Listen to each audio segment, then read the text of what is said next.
This is episode 10 of Ethics and Culture Cast from the Notre Dame Center for Ethics and Culture.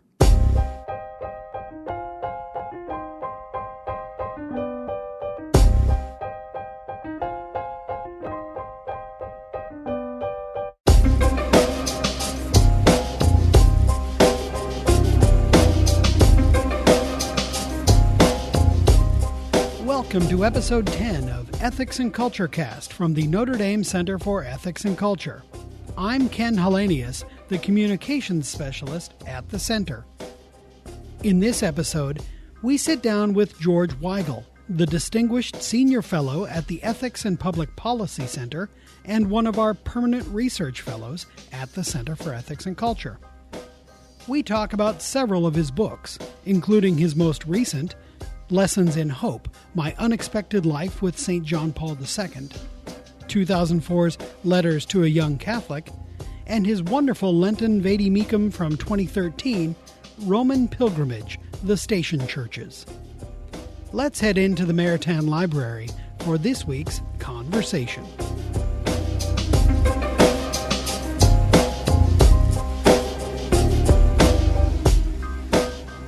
I'm here today with George Weigel. George Weigel is a distinguished senior fellow at the Ethics and Public Policy Center in Washington, D.C., where he holds the William E. Simon Chair in Catholic Studies and a permanent research fellow at the Notre Dame Center for Ethics and Culture.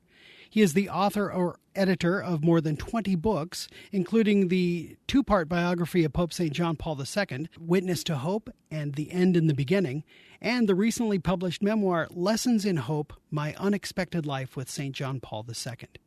His essays, op-ed columns, and reviews appear regularly in major opinion journals and newspapers across the United States, and his weekly column, The Catholic Difference, is syndicated in 60 newspapers. A frequent guest on television and radio, he is also the Vatican analyst for NBC News. George Weigel, welcome to the podcast. Nice to be here. Thank you. So let's talk about Lessons in Hope, your latest book, which provides memoir, kind of reflection upon the work that you did for many years, 25 years with St. John Paul II? It's a book I actually never expected to write. I had been telling stories about John Paul II for many years, stories that grew out of these two volumes of biography.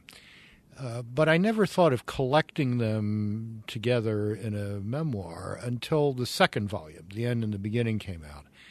And I discovered when I was going around the world discussing that book that what people really wanted were stories. They wanted stories that would make him feel somewhat closer. He had been dead for 5 years at that point. And it struck me that that instinct for wanting a story was similar to the instinct that produced the medieval lives of the saints. So this is another way of telling his story and my story. And I hope it's a book that gives people a little more insight into the humanity of the man, his sense of humor, his way of conversation, than was possible when you're writing 1,500 pages of scholarly biography with 200 pages of endnotes. Yeah. I noticed that the chapters here in Lessons in Hope are very short. They're quite quite kind of episodic. It's an anecdotal book. It's a book of anecdotes that are strung together thematically throughout the book. And the book also tells my story in a way that I've never done before, because I came to see aspects of my life that I might have previously considered random or happenstantial or circumstantial or whatever as providential. Preparations for taking on the job of becoming the biographer of the man I think of as the emblematic figure of the second half of the 20th century and the most important pope since the Reformation. So I learned to look at my life in a different way through the prism of his life. Yeah. Well, there is a chapter in the book entitled Under the Golden Dome, where you relate a story set right here at Notre Dame, where you saw the John Paul II effect, as you call it, in real life. Walk us through that story. Yeah, I had been in, somebody here had the idea that Father McBrien, who was still in the theology department, although I don't think he was the chairman any longer at that point, and I should have a debate about John Paul II. And I thought that might be fun. Father McBrien did want to have a debate. He just wanted to have a kind of exchange of views. Yeah. Which we did in the auditorium in the Hesburgh Library with Father Ted in the front row. Mm-hmm. And then all the questions from the rather overflow audience came to me, which got a bit embarrassing, and I would toss a question over to Father McBrien occasionally. I think what all of that evening demonstrated was that the kids who had come here in those days, this is early in the new century, had been inspired to take theology seriously, to take Catholicism seriously, by the all-in Catholicism of John Paul II. Mm-hmm. They were not interested in Catholic light. They were interested in the whole package, and if I had managed to convey the whole package to them somehow through Witness to Hope, then I was happy to have been able to do that. It was actually the last time I saw Father McBrien. We had some email correspondence in the years afterwards, but it was an instructive moment. I think it demonstrated some things had changed here at Notre Dame, and some things had changed in the general correlation of forces in the Catholic world as a whole. Yeah. Well, in addition to writing about St. John Paul II, you've written about Pope Benedict XVI, God's choice. You've written about reform in the contemporary church with Evangelical Catholic. You also penned Letters to a Young Catholic, which is kind of described by some as a reflection on your own journeys and their spiritual significance. I would describe it differently. This is another book that I didn't intend to write. Basic Books, which has been my major publisher for some time, had a series in the early part of the new century called Letters to a Young Blank. Mm-hmm. Letters to a young lawyer, letters to a young doctor, letters to a young golfer, letters to a young chef, whatever. Yeah. These were kind of vocational descriptions, people describing what this vocation is like. And the publisher of Basic Books then, a wonderful woman and a great friend named Liz McGuire, with whom I had done the book The Courage to be Catholic about the sex abuse crisis, said to me, "You got to do Letters to a Young Catholic." And I said, "I don't want to do Letters to a Young Catholic." I had just done a book of popular apologetics called The Truth of Catholicism. But Liz was nothing if not persistent. And after getting considerable barbecue and bourbon into me on several occasions, I said, "Look, Liz, if I can come up with a way to do this that gets me interested in it, I'll do it. But I'm not going to do it just to do it because it'll be a bad book." And I was on a flight from Washington to Los Angeles, and somewhere over flyover country, the idea came into my head, do this as a tour. Do this as a tour of the Catholic world, to significant places in the Catholic world, on which you could hang a presentation of some item in the creed or some facet of Catholic belief or practice. By the time we landed at LAX, I had the whole book outlined. 15 tour stops, 15 themes. And I had great fun writing it. It was a wonderful way to get into an explication of the faith. And then a second revised and expanded edition of that book came out about 3 years ago, in which I added 5 new stops to the tour. Yeah. So it's now a 20-stop tour through the obvious places, St. Peter's Basilica, the Shrine of Our Lady of Guadalupe in Mexico City, and some not-so-obvious places. Castle Howard in Yorkshire, where Brideshead Revisited was filmed. Of course. Chesterton's Pub in London. Newman's Oratory in Birmingham. And Maximilian Kolbe's death cell at the Auschwitz concentration camp. It's probably one of my favorites of all of my books, and it's an invitation to learn Catholicism experientially as well as intellectually. I want to take an aside and let you know that when I was a novice Dominican, so before I came to get to know the Holy Cross community at University of Portland stuff, I spent time in the Dominicans. My name was Brother Maximilian Mary. And as a novice, I read Witness to Hope. So I was a novice 99 to 2000, 8,000, 2000. And the chapter on St. Maximilian and the drama on what color the Holy Father would come out in at his Mass, in red or white. Would he be considered a martyr? That chapter has stuck in my brain for coming up on 17, 18 years now. And I think particularly because, so as you mentioned, St. Maximilian is one of these saints that I know the Holy Father John Paul II really held up as the martyr of charity, as his title. I think he saw Kolbe in a somewhat similar way to the way he saw St. Teresa Benedict of the Cross, Edith Stein. These were, for John Paul II, emblematic figures of the 20th century, in different ways, to be sure. With Kolbe, I think it was the sacrificial character of the priesthood. The priest not only offers the holy sacrifice of the Mass, the priest is himself a living sacrifice, or in the case of Kolbe, a dying sacrifice. Right.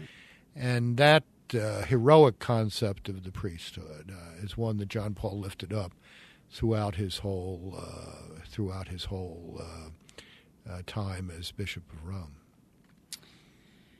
One of your other books that really is quite lovely is Roman Pilgrimage, which is a beautiful volume of reflections on the Roman stational churches, co-authored with yet another of our permanent research fellows here at the center, Liz Lev. Tell us about the stational churches and about your experience writing the book. The Lenten Station Church pilgrimage through Rome, in which the pilgrim follows a fixed schedule of visitations to a different church each day during Lent and Easter week, goes back to the 5th and 6th century. It's very ancient Christian tradition in Rome that used to involve the Pope leading a procession through the city to the stational church of the day every day during Lent. This custom has been revived in the late 20th century and early 21st century by the American Seminary in Rome, the Pontifical North American College, so that on any Lenten day now, beginning on Ash Wednesday, you will find 250 seminarians, but also another 150 Anglophones, English speakers, from the American universities in Rome, from the diplomatic corps, from Americans working in the Vatican, reliving this ancient tradition by walking to the station church of the day and celebrating Mass there at 7:30, 7 o'clock in the morning. It's a wonderful way to learn Rome. Some of these station churches are really off the beaten path, and you wouldn't normally visit them. Some of them are only open for the stational Mass, so there's a way to get into places you ordinarily wouldn't get to. The book is an invitation to do Rome at home. Mm-hmm. It allows people to participate in the stational pilgrimage by visiting the churches through my son Stephen's photographs and Liz Lev's description of the art and architecture of the church, and through my commentary on the liturgical texts of the day, the Mass readings and the readings in the office of readings in the liturgy of the hours. It's also good if you're going to Rome. Right. And in either case, I really do recommend to people the electronic version of the book, because all of the photographs in the electronic version are in color. And they have a zoom function on them. You can see the extraordinary granularity of some of this art. You can actually see individual pieces of mosaic on some of the photographs. So the ebook is, to my mind, the preferred version of Roman pilgrimage, the station churches. It was a wonderful experience. My son and I lived at the North American College for the whole 2 months of Lent while we were doing this. And it was great. It was a great spiritual experience for me, because if you're writing a 1,500-word, 2,000-word commentary on those liturgical texts every day for 2 months, you're really digging into get to know those texts. The material of Lent in a way that I'd never had the opportunity to do before. Do you think there's a significance that it's the Americans that restarted this ancient tradition? I do. I want at the time that my son Stephen and I were doing this with Liz in 2011, one of the regulars at the Station Church Mass was the Polish ambassador to the Holy See, a good friend of mine, Hanna Suchocka, who had been the Prime Minister of Poland and the Justice Minister of Poland, very distinguished lady. And I asked her once why she came at 7 o'clock in the morning to the Anglophone Stational Church Mass rather than to the Stational Church Mass that is sponsored by the Vicariate of Rome, the Diocese of Rome, usually at 5 or 6 o'clock at night in the same church. And she said, because I found a living church at the Anglophone Mass. Wow. I found a living church at the American Mass. And that, unfortunately, is true. I mean, the year we did this, 2011, on the Friday after Ash Wednesday, we had probably had 350 people in the Basilica of Saints John and Paul, which is the stational church for that day, on the Chalian Hill. My son was not satisfied with the photography he had done in the morning, so he and I walked back up there in the afternoon to reshoot some of the pictures. And we overran the Vicariate of Rome, the Diocese of Rome's stational mass at 5:30. They had, I think, 20 people there. Oh, wow. Of whom 9 were concelebrants. We had 350 people, of whom 50 were concelebrants. Yeah. So Hannah was right. I mean, there is a living church in the Eternal City, but it tends not to be local. It tends to be people who are there for different reasons than the fact that they live there. Mm-hmm. And a lot of them young people who are... Yeah, sure, because you've got, the Notre Dame kids come, the Christendom College kids come, the University of Dallas kids come, in addition to all of these seminarians. Yeah. Well, George Weigel, thank you very much for being with us today, and thank you for coming to speak about your books. And people can get these all on Kindle and get them through Amazon. You could even buy real books. Physical books. Physical books. Imagine that. Well, thank you for coming to be with us today. Thank you for having me.